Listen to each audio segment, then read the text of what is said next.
All right, guys, thanks for joining me. I have with me Peyton Varney. Did I say that all correctly, Peyton? Yeah, pretty much. You can say it Okay. Varney, but either way, it doesn't matter. Varney. We can throw an accent in there. Yeah, I guess So it's tell me. French.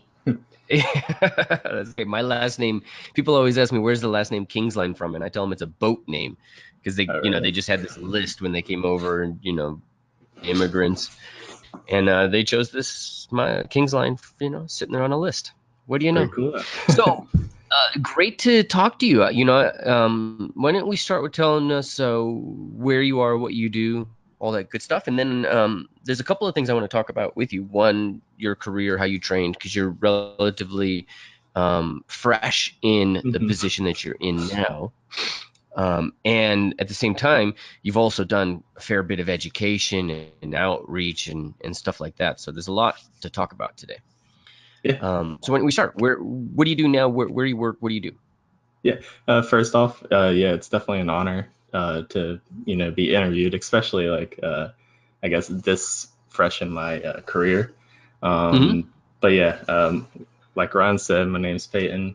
Um, I grew up in Alabama and went to school down in Florida, actually, at Ringling College of Art and Design. Um, and then my junior year, I did an internship with Insomniac Games, working on the Marvel Spider-Man that recently came out. And then Yeah. after graduation, actually, this past May, I applied to Naughty Dog and got a position there, working full time as a texture artist on The Last of Us 2. So, and yeah, so I've been at Naughty Dog for about 6 months now, and enjoyed every second of it. That's awesome, man. It's like you won the lottery, right? Yeah, I'm very fortunate with the opportunities I've been able to have, and timing of everything. Yeah, well, that's kind of what I wanted to talk about because, I don't believe in fortune. I'm sure you've worked your butt off, and we're sitting here looking at your art station. And so, what I really want to do is kind of unpack what you've done to get where you are, hmm and so that that can help somebody else who's looking to get that job as well. Because I know almost everybody I interview for the boot camp or for some of the different programs I've got. I mean, it's like Naughty Dog is right there. That's one of the big places to work. hmm So, and you scored that right after an internship. So tell me, where did you go to school? Let's talk a little bit about your schooling and how that worked, and then we're going to kind of build up from there. So you went to Ringling, right? Yeah, yeah. Ringling's a 4-year degree program to get your bachelor's. Yeah. I got a bachelor's in game art and design. And basically, your first year is all like fundamentals. It's traditional, because most people that go to Ringling actually have a traditional background. It's Uh-huh. not just all digital. And then your sophomore year, and junior year, and senior year is really where you uh, dig into the digital side of things. Sophomore year, you learn a lot of the programs and the pipeline and just basically how game design works and game art works. And then junior year, you're kind of, you know, honing those skills, kind of starting to make like personal projects and try that out in actually like full environments. And then senior year, you actually can team up or you can be alone, but you make a thesis or a final project that you basically do everything from scratch, from original concepts and everything to the end, making a trailer and making it playable. All right. And then did you do a lot of learning on your own, or were the classes sufficient for you? The classes definitely help with learning some of the tools and stuff. Yeah. But as you know, this industry is always transforming, and there's Right. every like month there's a new program or there's a new technique or way to do something.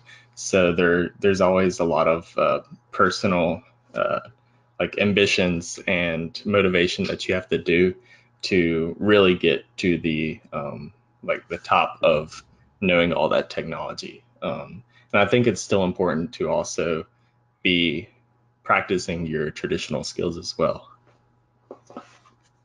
What do you mean by traditional? What's traditional to you? Um, Traditional for me would be like like sculpting with clay, painting, drawing. Haven't done it within the last like couple months just because of like moving and job and everything. Mhm. But like I think a lot of what you see in environments can come from the real world, and especially like ZBrush, which Yeah. I know you're super familiar with. But actually, having that traditional background of sculpting with clay will help you, um, basically sculpting in ZBrush. But Yeah. yeah, I kind of looked at that too when I was trying to fix some of my weaknesses that I had. Uh, Mhm. and like one of them, I noticed that I was lacking color in some of my environments my junior year. And so senior year, I took a advanced figure painting class with like oil paint and everything like that. And it Yeah. was it was with George Pratt, which is like really, really good Oh artist. yeah. Yeah. Yeah. And it definitely pushed my colors and a lot more. And I think you can see that in my thesis. Got it. Okay, so then what does a day look like for you? So you go into work, you're, 6 months in on this gig. What do you do? Grab your coffee, go to your desk, walk me through this, just so people have a sense of what this is actually like. Yeah. Basically, yeah, of course, you got to start with the coffee. I got to start Yeah. with the coffee. Yeah. I always have a coffee every morning. But besides that, yeah, it's pretty open, just making textures and texturing environments. Can't say too much about like what I'm texturing or anything like that. Sure. Uh, but yeah, just pretty much how you would do it for like a portfolio piece or Uh-huh. just a personal environment. You just, you have to talk to a couple more people and you can't just, do it without asking. Um, but yeah, like basically you're just texturing environments, making sure that you're working closely with designers, lighting artists, your modeler, because every texture artist is paired up with a modeler. And you're kind of like working that way. But yeah, it's very open and allows for a lot of creativity, I think. So what does it mean, texture? This is one of the things that is constantly amazes me because it's probably one of the fastest developing um, kind of area of game arts is what's texturing. It used to be like what was modeling, and ZBrush came and ZBrush changed what modeling was. It was no Mhm. longer modeling; it was now sculpting. But now texturing is like, well, it's not photos. It used to be photo bashing, right? Yeah. I It's not think it photo bashing now. varies. What is it? What do you Oh, do? What does it look like? it can be. I think it varies Okay. at every studio. Mhm. Texturing is more so the shader work and the texturing work to make an environment, sell like color wise and Mhm. each studio or each project will have a different I guess workflow for that because some engines or some projects might require more geometry just because the engine can handle more, or some other projects might can't like Unreal, sometimes has trouble with large amounts of geo. So I Mhm. think it's more of like a balanced workflow where you use both geometry and texturing. So it really, I guess, depends. Um, and there's different ways around it for each thing, but yeah, I'd say texturing overall is just um, really selling, I guess, the model of the piece. Okay. And you're given a model, you're paired with a modeler, so your job is just to take it to the finish line. Is that an accurate assumption? Uh, yeah. Well, you're there. Not like model's not necessarily done. Okay. But you're uh, working with the colors, and you really need to. It's I'm having trouble explaining it just because it's like a balancing act, bouncing back and forth between the two. Uh-huh. Because I think Yeah. modeling and texturing really play off of each other. Um, and I don't think like you can just take something that's uh, you can't just, well, like with the marmoset or something, like that's a texture on its own, but that's not in an environment. And there's so many things that play into an environment that uh, relay back to the texture, I guess. Um, Okay. So let's unpack that if you don't mind, because I think that's the thing that's, especially for my environment artist, that's the part that gets kind of tricky. It's like, what is it that, what do we put in the sculpt? What do we put in the model? So if I'm looking here at your, you have a workshop and it's a mhm. 1950s plain barn, right? Yeah. Number one, this looks like a painting. this is this is just gorgeous. Thank you. I love the sense of color in this. But before we get into the color and how you do that, because I see from your work there's it all has this aesthetic. Um, but if we're looking at just the planks, just the wood, Hmm. you know, is this something that's modeled? Is this something that's just entirely done in substance or Quixel or whatnot?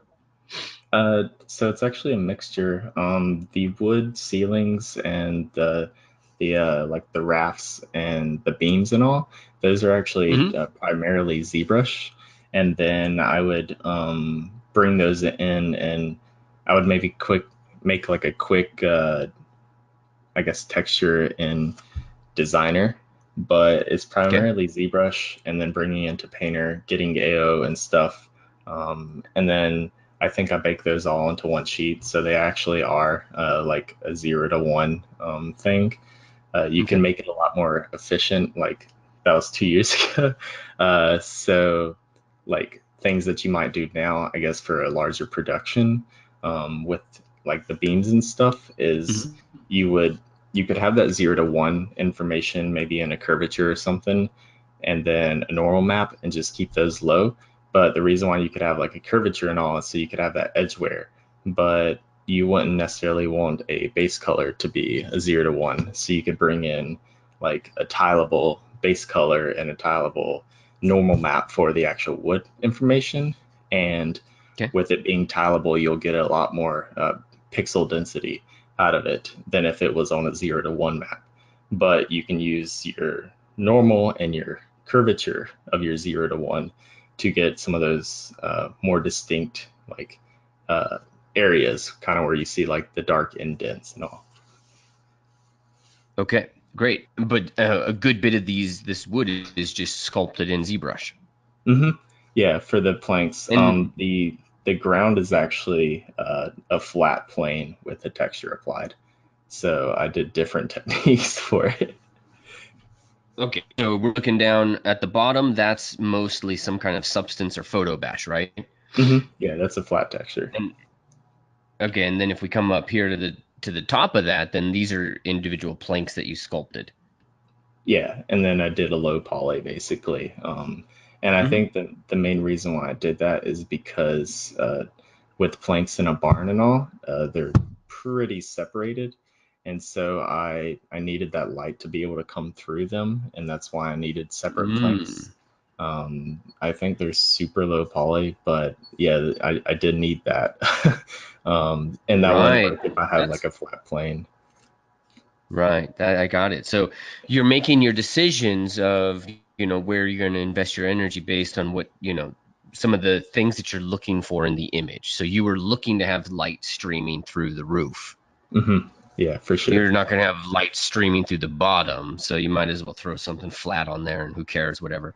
Yeah, But and the top, I got it.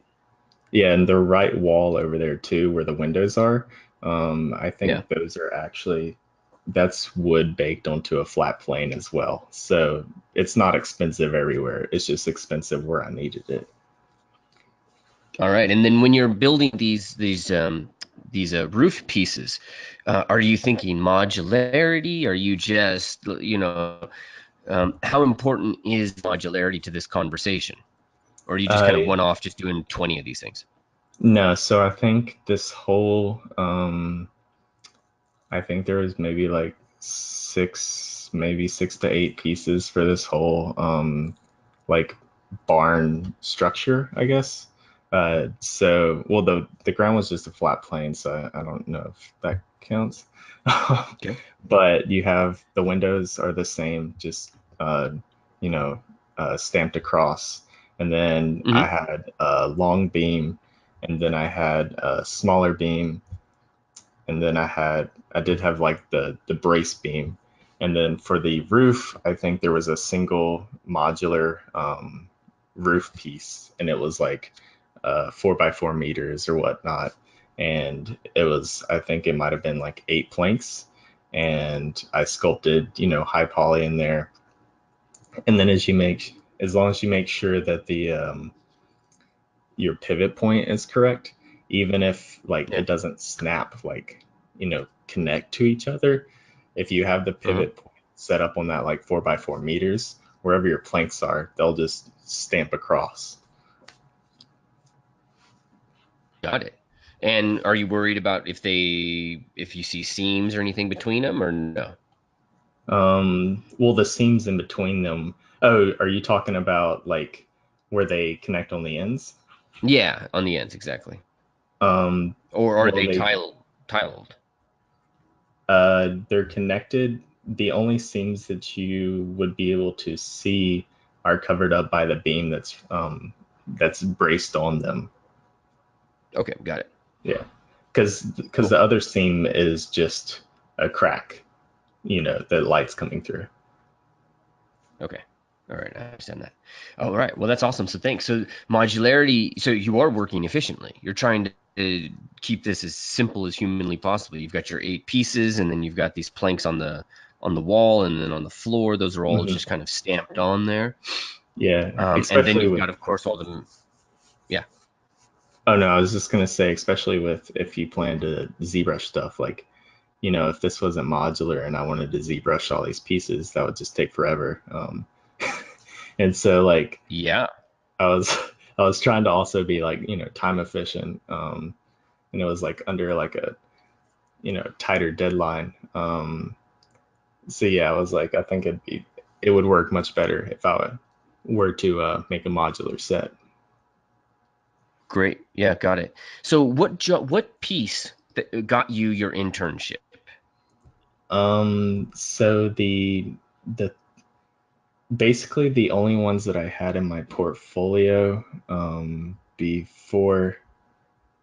before my internship was the Mhm. I think the Smoky Mountains biome and the workshop. Um, and I think the workshop definitely helped a lot. Yeah, none of the protege was in there yet, Okay, so let's talk a but little bit about your the Smoky Mountains because the Smoky so the workshop is interior and hmm you're doing a lot of modeling. The Smoky Mountains is all exterior, it's all outdoors, right? It's almost like world building. These are two very, different skill sets. So right off the hmm bat, is this something that somebody's expected to do, or do environment artists specialize in either that exterior organic or the interior? How specialized does this get? yeah, I would say mostly environment artists are expected to do both. Okay. When you get on larger teams, you might Yep. have like an artist specifically for buildings or an artist specifically for foliage or something like that. Yep. But as in like an average environment team, I would say that you're expected to be pretty versatile in your environment creativity. All right. So beautiful work, man. I love the Smoky Mountains. So walk me through, like, what are some of the things that you have to do to create this? Because I think a lot of us, we understand, like modeling a Hmm. barn and wood and sculpting inside of ZBrush, but I think a lot of things get crazy when you start talking foliage, trees, rocks. I get water. So what are some of the things that you have to do when you're thinking of building an outdoor scene like this? Yeah. So, I guess one thing, really in the beginning would be, collecting your reference and all that you Hmm. for the environment. Yeah. For me, the Smoky Mountains, since I grew up in Alabama, the Smoky Mountains like run through Tennessee and all. But it was actually more so like a project that I guess hit more so to something that I connected with because it was somewhere that I went to when I was growing up frequently. Right. And so I think that kind of goes back to finding inspiration for work too. And I think grabbing stuff from real life and capturing experiences, and also just trying to create, an experience that you might have had or enjoyed. I think you can definitely see a lot more heart from an artist when you do something like that, because you're trying to put story into it, or you have this deeper connection than just going on Google and typing in like a birch forest or something like that. Right. Um, but yeah, I had never done an exterior environment. So with this one, it was basically I knew I wanted to do.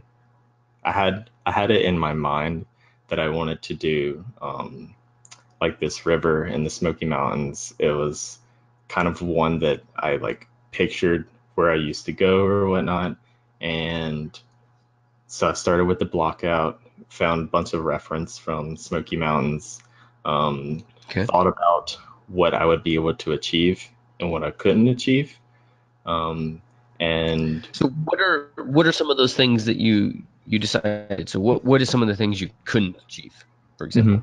um, for for this one, I thought that since I hadn't done an exterior environment before, Yeah. I thought it was probably not smart to try to do like rapids, which you would Okay. typically find in a river like this. I Yeah. I wanted to focus more on the tranquility and the feeling of it, and get that mood across, Okay. than spending weeks on like water tech that's flowing and all. Um, Mm. and so then I also had to think about like story for that, because like Yeah. if you're not going to put it in, you kind of have to give a reason why. So that's why more so it's in the summer months where the snow on the mountains has dried out. And even if you go hiking around here in LA during the summer months and later into fall, most of the waterfalls and everything have dried out, just because the water's gone from the runoff from the mountains. So that's why I set it more so in that time period as well. Hmm. Got it. Okay, so what does a block out look like for you, and what are you focused on? Are you focused on lighting? Are you focused on just models, just knowing that there's a rock here? What are the focuses for you? hmm Um, First off, it would probably be composition. Uh, Okay. Getting down a good composition for the camera. Of Yeah. course, it's going to change over time as you work on the environment, but getting an initial composition that works, I think Hmm. helps a lot. So I did like really rough block out. They were like circles, or more, a little less, or a little more lumpy than circles, but Hmm. and kind of just blocked out rock shapes, getting some large ones, some medium ones, your macro to micro details. Yeah. And then I just used, I think, cylinders for tree placement. um, I knew that for the actual lighting of the trees and the dappling and all, I wouldn't be able to get that until I had like the actual alphas of the tree cards and all in. But I went ahead and blocked out, I guess, lighting direction, Hmm. and where I wanted it to come from. And then even if you don't have those alpha cards in, you kind of just you can block out stuff to get some general shadow shapes, I guess. Um, and then as I moved through, I think I started next with the rocks and actually started, kind of sculpting them in ZBrush, and then move on to the foliage, and then uh, constantly readdressing lighting and composition, moving around, just playing with the camera and like fog and all that stuff. Hmm. And are you dealing with how are you establishing the difference between the rocks, the grass, and I think you say you're using mega scans here. So are you just dropping those right in as part of the block in, or are you? laying out just textures and basically a bunch of photos there, because I know, for example, my friend Melissa she likes to lay out tiled textures everywhere, even if it looks like crap. But this way, she just knows that's grass, this is rock, this is something else. Sometimes I'll just apply more of like a blend or like a base color to it, so Okay. it won't actually have any like normal or detail information on it, but it'll just be a general color like a gray or a green or a brown. Okay. And I think that helps me. But yeah, then I do sometimes go back in and I'll do that where I uh, do a general like grass texture, and even if it's not good, it's getting a little bit more of the noise in there, so you can kind of see like how dense it will be or whatnot, um, and then you can come back and readdress it. But you don't want like too much detail in your initial block out textures because that's gonna confuse you, I think. Um, That makes sense. yeah, is there an easy way to send you like a JPEG or whatnot? Oh, if you can post well, you'd have to either post it somewhere and send me a link, or you email it. And I can't open my email right now. In fact, I should close that just in case somebody calls, because I'm recording my screen. Okay. So it'd be more like a link through Dropbox or Google Drive, that you post Yeah. in the chat here, and Okay, we'll I be was able to just gonna say share because that. I have like I'd one or love to see two it. block out things from that actual biome that I just found in an old Oh, folder. nice. Yeah, no, throw that up on Google Drive or whatnot, and then just send me the link. Okay. I think that would be a very valuable thing for people to see, because this is cool. We see this rock, and holy crap, is this substance you did on this? For what part? Rocks? Uh, It yeah, looks the rocks are sculpted. I believe that was a mixture. Yeah, sculpted in ZBrush, and then a mixture of I brought in a little bit of detail from I think a normal or a height map, but I did it in Designer. And did variation. And then I think I also might have painted.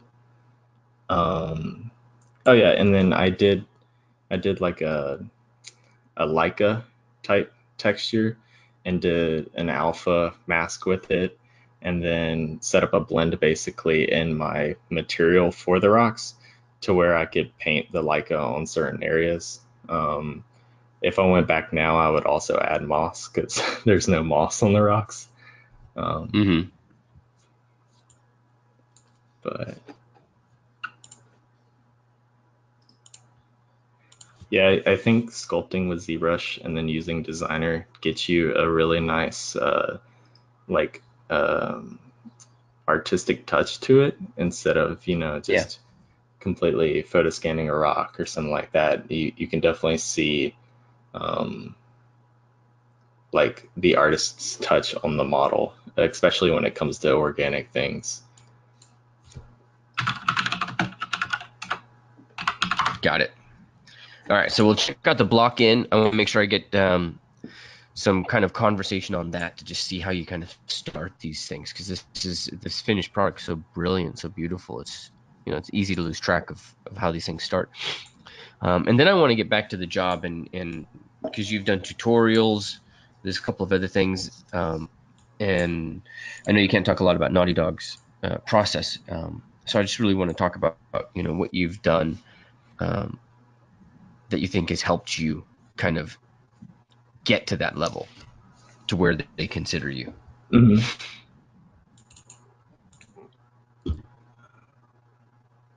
Okay, I almost have it up.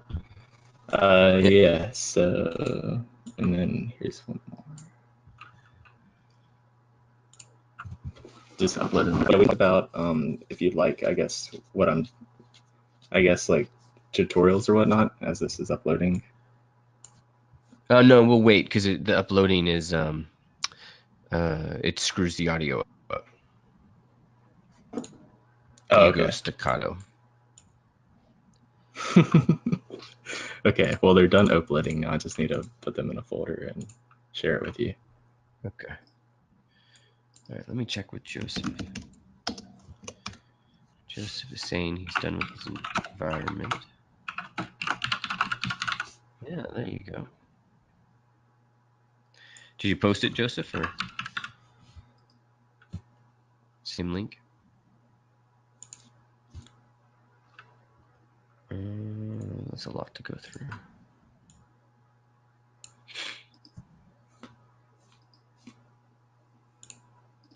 Let's just let me do the process. Okay, yeah, we'll get something out of that.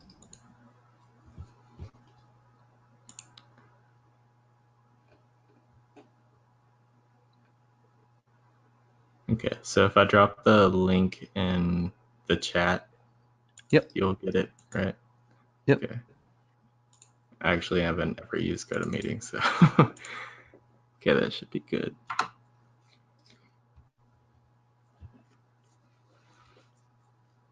Yep, I see it. Cool. And yeah, those are like my base block out. That's like the very first block out I did. Okay, and that's the paint over. Okay. All right, great. So this is awesome.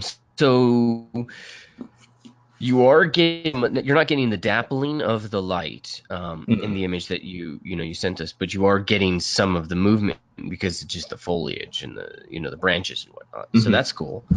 And you're thinking simple shapes, and you're just working on, really, I can see the thinking of composition at this point. But there's a bit of a shift. So you eventually get to this paint over phase, and what is it that you start to do with this paint over? Is this Yeah. because it looks So like you sculpted? yeah, it was. I guess it wasn't actually a paint over. It was more of like, uh, I think it. I don't remember why I called it paint over, but yeah, that's just a further pass on it. Is your Basically sculpt the over?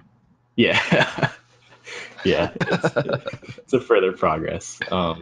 But yeah, the rocks are a little bit more sculpted. Just has like some more definition, so they look like rocks. I started Hmm. playing with the hill in the background and having a lot more Okay. depth. I feel like the previous one, the whole piece in Yeah. general was like Yeah. I'd consider it like a medium or like in between macro to micro.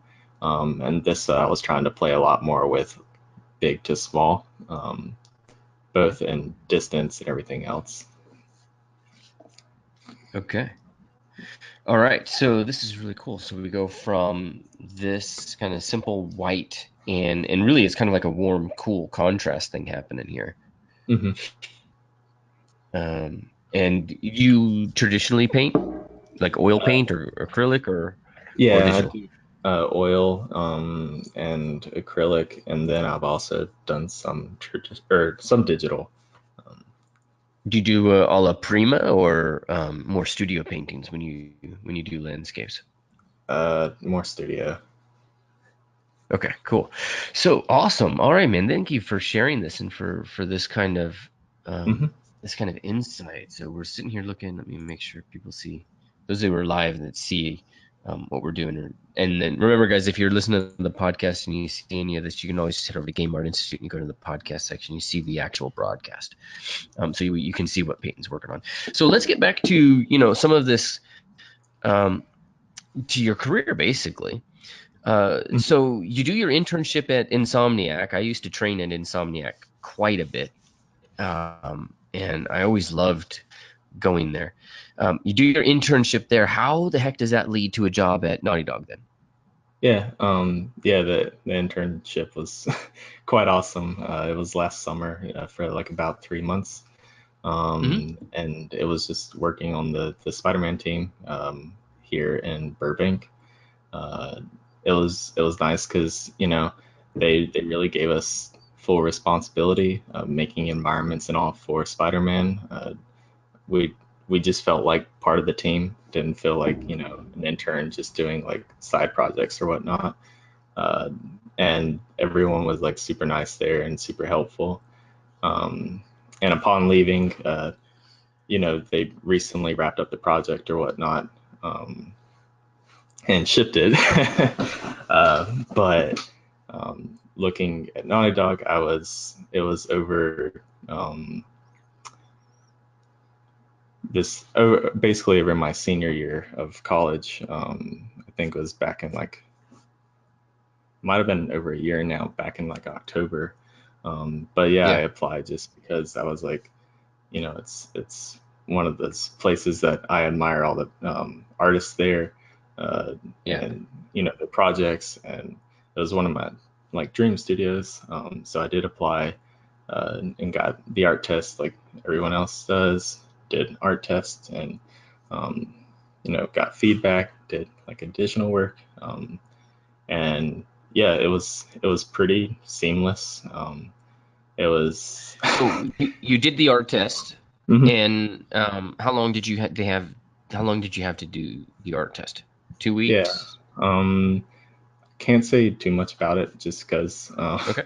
yeah, but Yeah, yeah, it's basically, funny. There was Melissa, who's a mentor at boot camp work at Naughty Dog, and she just did this portfolio class, and she's like, you can't really talk about what you do with the art tests, but you can yeah, literally Google a Naughty Dog art test, and there's fools that with their name actually post their art test results. So it's like it's not a secret, but it's a secret. Like, it's wise not to talk about it, but yeah. you I can go out mean, there and Google it. So it's yeah, kind of fun. But I guess, I guess the key thing for me here is, yeah, and I don't want to get you in trouble, but I just want to help people understand, like, what's an art test, what's involved in that, and what are the expectations. And so one of the issues people have a lot is, should I be doing this in a week, in a month? Will they tell me a time frame? So did they tell you a time frame, or did you have any sense of like how long it should take, or was this just a vague thing and you just had to work?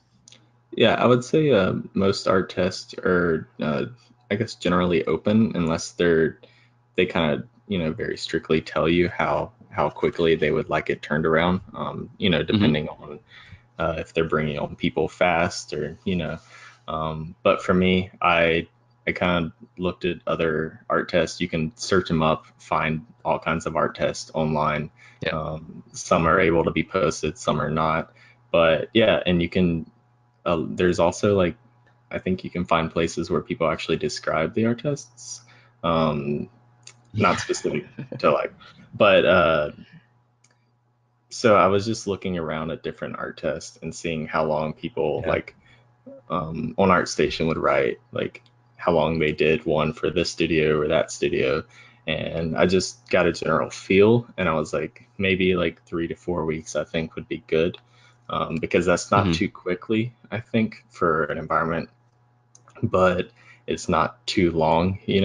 Um, Yeah. and uh, I think more so with an art test, if they don't immediately tell you how quickly they need to turn around, um, besides, you can spend more than like a week or 2 weeks on it, I think, and just making it as good as possible and look, as high quality as you can as an artist. Because you want the art test to reflect what your skills are. Um, Right. so instead of rushing on it, really taking your time, and if it takes like a week or 2 weeks or even 3 weeks longer, um, if they, you know, message you asking, you can ask for more time. Um, Sometimes, you might not want to do that. Uh, but yeah, I think it really comes down to just making it as high quality as possible, in a decent amount of time. That makes sense. Were you worried that you were going too slow, or did you feel like you had you're confident in your approach? Yeah, well, I guess like when you're applying to places and all, Yeah. um, Yeah. you feel like if you haven't talked to them for a week, then they forgot about you, and that's like with every place. Yeah. Um, so of course, it's those jittery feelings. So yeah, I was like, 3 4 weeks in, I was like, oh, like, um, you know, I should, try to finish this up, but I want to spend more time on it, and it's a constant battle. But maybe taking a day or two off and then coming back to it and looking at it and seeing if you're still satisfied with some of the work. Because I think giving your eyes a rest from a piece, if you're constantly working on it every day, you're not going to be able to see the problems with it. Um, Yeah. so I think, if you are having that issue where you're like, is it good enough to send? Is it not? I don't know. Then yeah, maybe taking like a short break from it might help with that as well. Um, but yeah, and every studio is different with the art tests, and they're all different with the descriptions and all that stuff. Hmm. um, Great. did All right. Yeah. So talk to me. Oh no, I was saying, did that like explain it right? Yeah, no, this is great. I mean, Okay, the cool. key thing is just your experience. So I want to talk a little bit about your work and how you get such a painterly quality to it. And I want to understand if there's any software that's kind of involved in that, because when I'm looking at your work, you say you traditionally um, you work traditionally as well, and it shows, but how? Like if we're looking at either the wood barn, or if we're looking at the what's the other one? I don't have the title in front of me. If we're looking at your conservatory interior or the conservatory exterior, right? Hmm. Is it fog? Like let's take a look at this. If we take a look at the workshop, so this has a very painterly quality, and I don't even really know what that means as I say that, right? It's just, Yeah, but it has yeah, it. Do you understand what I mean by that? yeah, yeah. Um, yeah, I guess I'm trying to think, but I would say mostly the things that I guess program wise and all that occur most on the ones that you're talking about having that painterly feel. Um, Yeah. the things that feel most painterly are the ones that are actually done in ZBrush and Designer. Because I Ah, just interesting. Yeah, like the foliage, because I did that foliage tutorial, but the foliage is actually in my protege thesis that I did Hmm. with uh, two of my fellow classmates. Um, but like with the foliage itself, it was all sculpted in ZBrush. The leaves were, and then for the colors, I brought them in to Designer and basically got the color information and all, and set up my subsurface and all in Designer. Okay. But yeah, having a normal and a height from ZBrush, I think is a lot softer than like, of course, like photo scan stuff or like a photo or anything. And it can Hmm. also sometimes be like, if you look at a ZBrush like material compared to designer material, Okay. the fully procedural can also still have a grainy effect compared to some of the like sculpted ZBrush textures that you see. Hmm. Got it. Okay. And when we are talking, so there's definitely some quality in terms of mixing ZBrush and Substance. When you're lighting these, this is in Unreal, am I right? Mhm. Yeah, this is in Unreal. I think this one was like 412 or so, maybe Excuse me. earlier. Oh, okay, yeah, Yeah, 412. So, and the lights. I mean, um, how important is lighting to an environment artist? Let me just start with that question. I mean, if you don't have lighting, then like no matter how good your textures are or your models are, it's not going to work. I think it's one of the most important things I think for an environment. I think because it sells the whole scene. And like even as a texture artist, you're constantly working with your lighter just because like specularity and all that stuff really has to like in your roughness just has to like really sell. And if the lighting's Hmm. not helping that texture, it doesn't matter how good your map is. Um, but yeah, with this one, there wasn't volumetric fog yet in Unreal, but there's one directional light, I believe, that's just coming through the window. Yeah. I use the temperature setting, I think, to get Okay. uh, the color that I wanted for the lighting. Mm-hmm. Then I have the Do you work with a cooler outdoor light, like a cooler skylight and a warmer reflective light, or what? I, I think it might have been like a just a medium like daytime light. Um, Okay. and then I use the uh, oh, one thing I guess for like the bounce thing is well, for this one it was kind of different than the other ones, but there's different tricks you can do to get softer shadows Yeah. with some of your settings, and I think that that definitely helps a lot with your baking settings. Okay. I don't. It's been a while, so I don't. Uh, there's a guy on I believe YouTube that has really good with all this lighting stuff in Unreal. It's like Koala or whatnot. Um, Oh, but Kamal. yeah, yeah. Yeah. Yeah, we've had Kamal in to talk to our people. He's actually in Artist Awake. His dude knows so much. hmm Yeah. So Uh, awesome. he has some render settings that he suggests, and even if you use the low ones that he uses, because some of Hmm. them, can take a day or two to bake a scene, but some of the lower ones Yeah. will just help your scene, because it's basically just getting more bounce in there. Uh, but and then I also used bounce cards with this one. So they were like invisible. But they're like white cards basically, and you can put like a spotlight facing them, and they'll bounce the light off that white like flat plane, and it'll give you a much softer like I guess almost like a atmospheric light or skylight. Um, and that's how you're able to see like some of the light that you see going up in the rafters and all. Like that yellow light is basically just a little bit more of the bounce and all.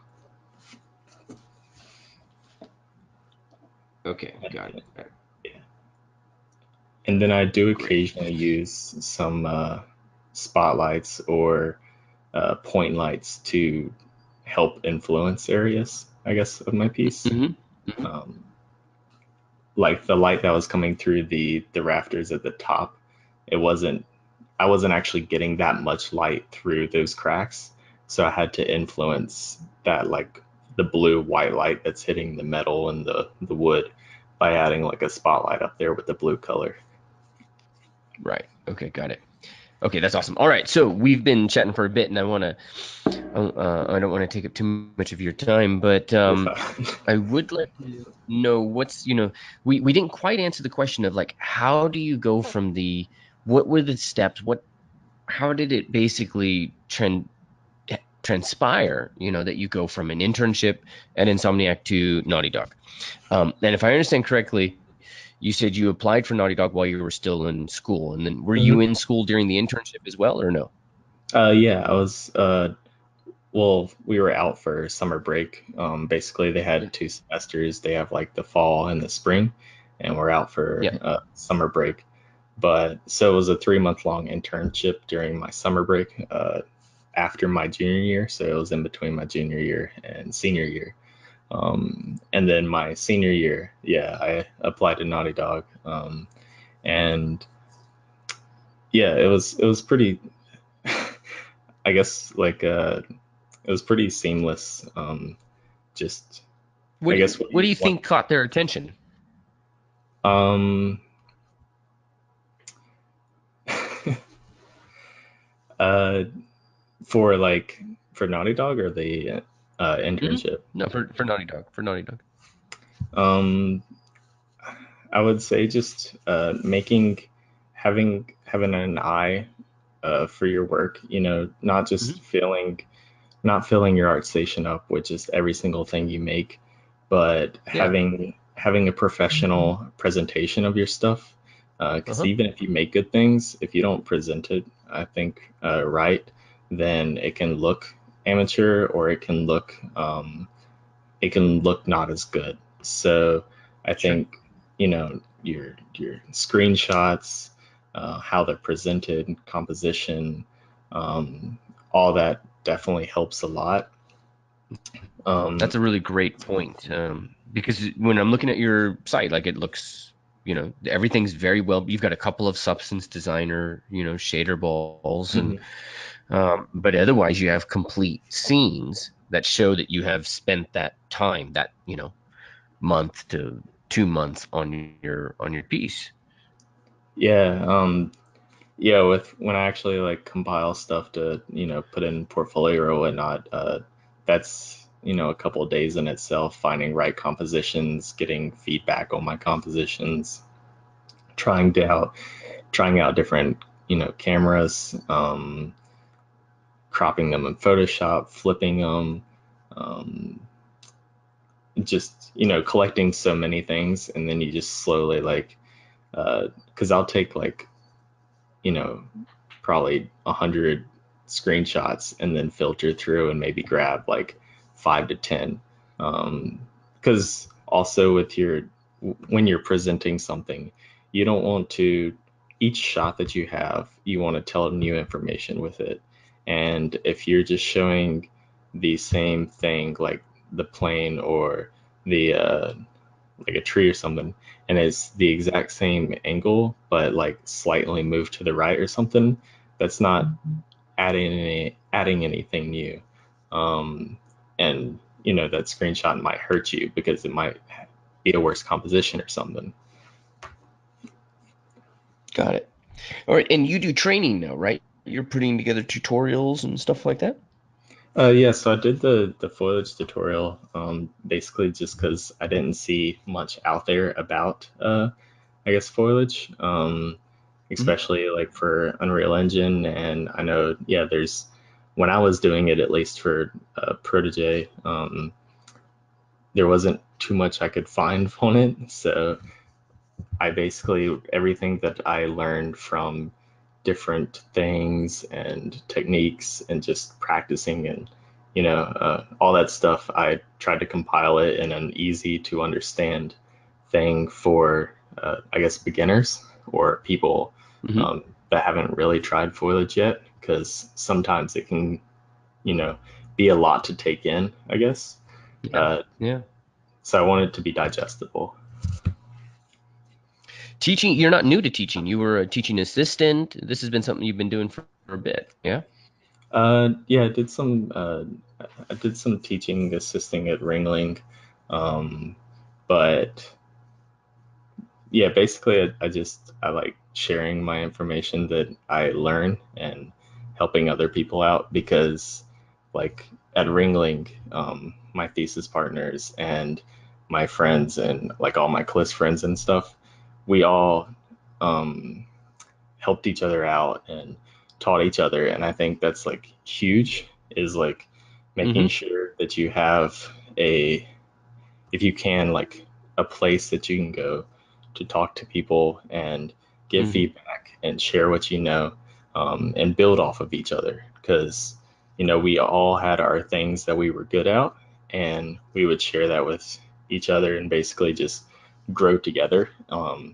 So you're not, it's almost like competitive atmosphere, but it's a Yeah. friendly competitive, not cutthroat competitive. Like you're not trying to uh, better the other person. You're all trying to grow together. Yeah. You're not trying to beat them, but you're trying Yeah, to, but you're trying to be a yeah, little better, you know, a little um, better, I don't want to like beat them in the ground, but. yeah. Well, like with that, because like for my internship, my one of my close Hmm. friends, his name's Steve Hong, but he's Okay. also one of my thesis partners. But we both applied for the Insomniac internship, and there was only one position. So, but it was never. We helped each other out with like resumes, and we helped each other out with everything else. And we both applied, and they actually like made a second position, and we both went there just No because we liked both way. of us. Yeah. So Oh man, I was gonna ask if you got to go nah nah nah nah, but that's like even better. yeah, because we helped each other out, and it was kind of rewarding to see that, as well as like, instead of trying to kick each other down or whatnot and, win it over, then, instead you both grow as an artist. Whoever gets it. Congratulations.